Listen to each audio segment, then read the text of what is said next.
ผ่องใจโยน้องไว้ขึ้นน้องแก้มเป็นเสือเจ้าชูน้องที่หูที่หูน้ำตาเขาตัวเราบนหัวเขายันเยา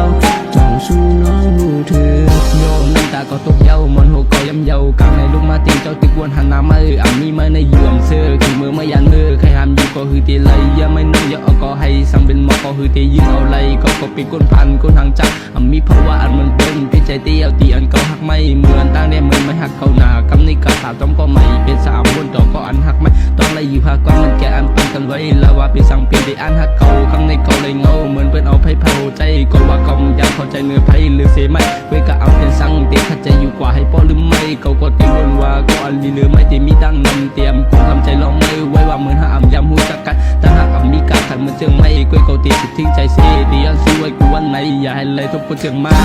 ใจอันปันมาเจ้าชูน้องยำ